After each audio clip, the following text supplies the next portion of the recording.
Olá pessoal, tudo bem? Meu nome é Soraya e hoje eu trago um assunto que foi muito solicitado: a ansiedade. E não é à toa. Segundo a OMS, a Organização Mundial da Saúde, são mais de 290 milhões de pessoas sofrendo mundialmente com a ansiedade, se caracterizando, portanto, como epidemia mundial. O país que é mais afetado é o Brasil, com aproximadamente 19 milhões de pessoas sofrendo de transtornos ansiosos. Acomete principalmente mulheres na faixa etária do final da adolescência ao início da idade adulta e tende a se cronificar caso não seja cuidado. Eu gostaria de começar esse vídeo contextualizando com situações da vida cotidiana para que você veja se você se enquadra nisso. Bom, é uma pessoa que não para de se preocupar, uma pessoa que não para de ter pensamentos recorrentes, invasivos, negativos, catastróficos. Uma pessoa que está em constante apreensão e angústia, aquela apreensão no peito, aquela sensação de sufocamento, de que não vai dar conta, de que as coisas estão cada vez mais difíceis, desesperançosas. Para falar um pouco sobre essa questão da ansiedade enquanto transtorno, eu gostaria de falar para vocês que existe também a ansiedade fisiológica. A ansiedade fisiológica é um mecanismo de defesa do nosso organismo que durante os tempos foi filogeneticamente formado para que a gente pudesse afrontar situações difíceis, para que o nosso corpo pudesse afrontar adversidades, para que o nosso psíquico pudesse se preparar para desafios. Então, uma ansiedade fisiológica, uma ansiedade basal, ela é necessária para que eu possa ter motivação para estudar, para trabalhar, para fazer as coisas. Então, esse estado de ansiedade fisiológica, ele é motivacional. Além de motivacional, ele também é protetivo, pois é essa ansiedade normal, digamos assim, que me previne de situações difíceis. Eu vou avaliar um determinado contexto. Por exemplo, eu não vou passar por uma rua escura às 3 horas da manhã, num ambiente muito perigoso, que eu sei que é perigoso. Por quê? Porque existe a possibilidade de que algo ruim aconteça. Então, esse medo, ele é protetivo. Falando aqui, corroborando que a ansiedade, ela está muito ligada ao medo. E nesse caso aqui do exemplo, esse medo, ele tem uma função protetiva. Só que isso acontece em situações específicas, em situações pontuais. São situações que eu preciso apresentar um trabalho acadêmico, eu preciso participar de uma seleção de trabalho, ou outras situações em que eu preciso me expor, me preparar, enfim, para afrontar aquela situação. O nível de ansiedade tende a aumentar um pouco, mas depois esse nível tende a baixar. No caso do transtorno de ansiedade, isso não acontece. Esse nível de ansiedade, ele não baixa, ele permanece constante, ele é crônico. Ou seja, eu tenho uma hipervigilância constante. Eu tenho pensamentos de medo, que são os pensamentos fóbicos, pensamentos acelerados, catastróficos, sempre com uma lente de aumento para os problemas, catastrofizando. Eu vou dar um exemplo aqui, uma metáfora até um pouco um pouco bizarra. Vamos colocar aqui um carro. O carro, ele tem o seu sistema de alarme. O sistema de alarme daquele carro é protetivo, tem uma função protetiva.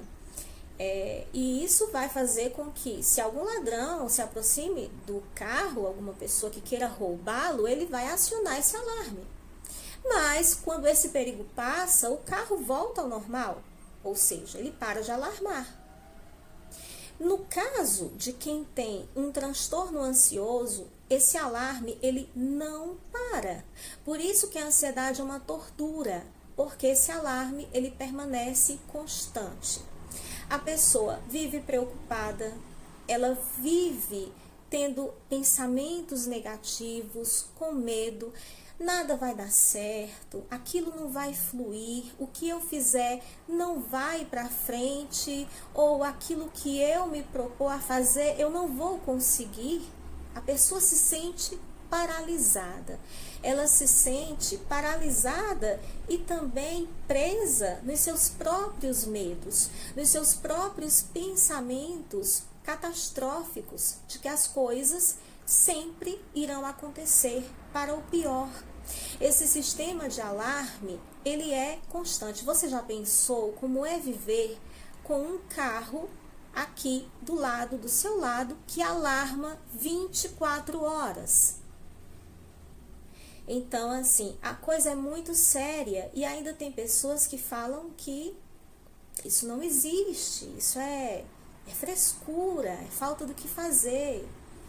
E não é.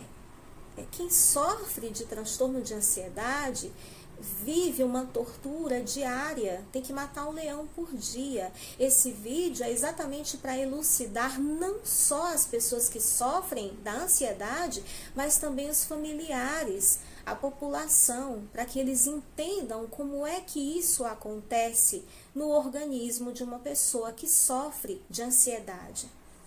Ela não tem paz, ela não tem um momento de relaxamento, ela não sabe o que é relaxar. E por esse motivo, o organismo da pessoa está emitindo cortisol, o tempo todo emitindo cortisol, que é o hormônio do estresse. A pessoa está sempre irritadiça, nervosa, apreensiva, então o organismo interpreta que aquela pessoa está em perigo e joga cortisol no organismo. Sendo o hormônio do estresse, isso vai ter consequências, porque até mesmo o cortisol no organismo, na medida certa, é necessário. Mas se ele for desenfreado, ele também vai causar consequências negativas. A pessoa passa a ter dores musculares, dores na parte, principalmente cervical, que é do pescoço, parte do trapézio, que são os ombros, as costas, às vezes dores no couro cabeludo. Isso faz com que a pessoa desenvolva também cefaleias tensionais, que são essas cefaleias ocasionadas pela tensão dos músculos do pescoço. E além disso, por não saber relaxar, por não ter essa condição de relaxamento, o sono fica muito comprometido. Quando o sono fica comprometido, a situação tende a piorar. Por quê? Porque é no sono que nós vamos consolidar a memória, a concentração, aquilo que foi aprendido. É no sono que a taxa de cortisol baixa, para que no próximo dia nós estejamos ali prontos para um novo dia, para novas batalhas, vamos colocar assim, né? Para novos desafios. Só que a pessoa que não dorme ou que tem um sono insuficiente, seja para começar, manter ou dormir, ela não tem essa possibilidade de que esses processos eles aconteçam. Então, sono prejudicado vai prejudicar a concentração, memória, proporciona dores musculares e aí essa ansiedade tende ainda a aumentar. Uma outra questão, a ansiedade, ela é muitas vezes confundida com problemas cardiológicos, neurológicos, digestivos, mas a pessoa, ela está olhando para um lado da vida dela, quer dizer, o lado orgânico, mas a questão não é somente orgânica, é também psíquica, que precisa de tratamento medicamentoso e psicoterapêutico. Outras pessoas acreditam e passam anos a fio pensando que é uma característica de personalidade dela, que o normal é que ela seja assim, é uma pessoa irritadiça, nervosa, intolerante, não tem muita paciência. Sim, tem insônia, é normal ter insônia. Não, não é normal ter insônia. Não é normal ser intolerante, impaciente e ser nervoso 24 horas. Não é normal. É necessário averiguar, verificar o que está acontecendo com você, que não consegue ter paz, que não consegue relaxar, que não consegue ter sossego. Deve ser, sim, causas orgânicas e a ansiedade ser um fator secundário, mas pode também a ansiedade ser um fator primário. De qualquer modo, é necessário cuidado, muito cuidado e principalmente estar atento aos gatilhos que causam ansiedade. Você está atento àquilo que você observa que te causa estado de apreensão. Você se autoconhecer. Para a partir daí, rotinas sejam modificadas. Algumas coisas, alguns hábitos, como por exemplo o tabagismo, excesso de café, uso de anfetaminas, sem que seja colocada, sem que seja diagnosticada, não, desculpa, prescrita por um profissional, por um médico, isso pode fazer mal à sua saúde. Então, assim, a ansiedade, ela é isso. Eu tentei colocar aqui de uma forma bem lúdica, metafórica, para que as pessoas pudessem entender, né, através dessa forma figurada, como é que isso acontece. O nosso organismo, ele tem o sistema nervoso autônomo. O sistema nervoso autônomo, ele é dividido em simpático e parasimpático. Esses dois, eles estão sempre em constante equilíbrio, em homeostase. Eles estão constantemente se equilibrando. Ele é responsável pelas excretas, né, pelas glândulas que são excretas. Elas são responsáveis pelos batimentos cardíacos, pela transpiração, por aquilo que a gente não tem comando. Então, no caso da ansiedade patológica, daquela que não é normal, o sistema simpático, ele está acima e o sistema parasimpático está abaixo. Existe um desequilíbrio entre esses dois sistemas que, numa pessoa que não tem ansiedade, eles estão ali em um constante equilíbrio, numa dinâmica homeostática. Então, para você ver, não se trata somente de uma coisa de querer. Não é porque eu quero ou não quero ter ansiedade. Claro, obviamente que fatores ambientais são importantes para o desenvolvimento dessa ansiedade. Fatores genéticos, fatores ambientais, traumáticos, muita carga de estresse, muita coisa pode fazer com que você desenvolva esse transtorno. Traumas da infância, é preciso verificar como é que foi essa infância, né? Como é que essa infância foi com muita rejeição, privação emocional, desconexão dos pais, teve bullying, como é que foi? Teve ansiedade de separação? Tem muitas coisas que são necessárias ser averiguadas, verificadas desde o passado, até mesmo aquilo que você está fazendo hoje. Quais são os seus hábitos de hoje? Eu sei que no momento em que nós estamos vivendo com a pandemia, é muito difícil não viver preocupado. É muito difícil a gente não estar naquele estado de o que é que eu vou fazer amanhã, como é que vai ser amanhã, né? Então, assim, é por esse motivo que eu estou fazendo esse vídeo. Existem também estratégias de enfrentamento para lidar com esse problema. Então, eu não queria falar aqui do tratamento medicamentoso. Por quê?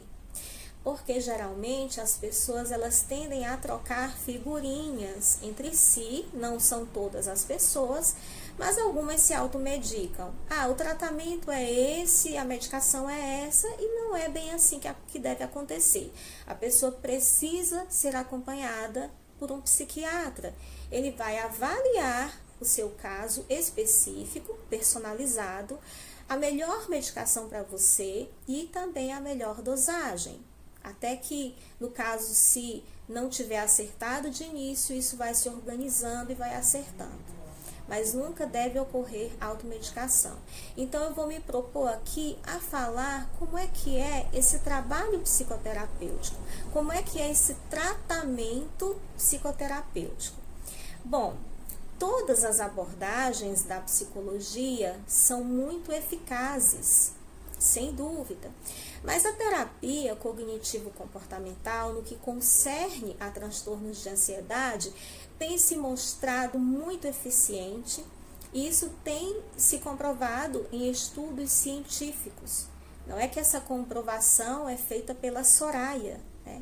São estudos científicos. Você pode buscar na internet que para transtornos ansiosos a TCC traz excelentes resultados. E o que nós vamos trabalhar? Nós vamos trabalhar especificamente nos pensamentos, nos sentimentos, nos estados de apreensão, nas distorções cognitivas e perceptivas, naquele estado de aceleração mental constante, com técnicas específicas da psicologia.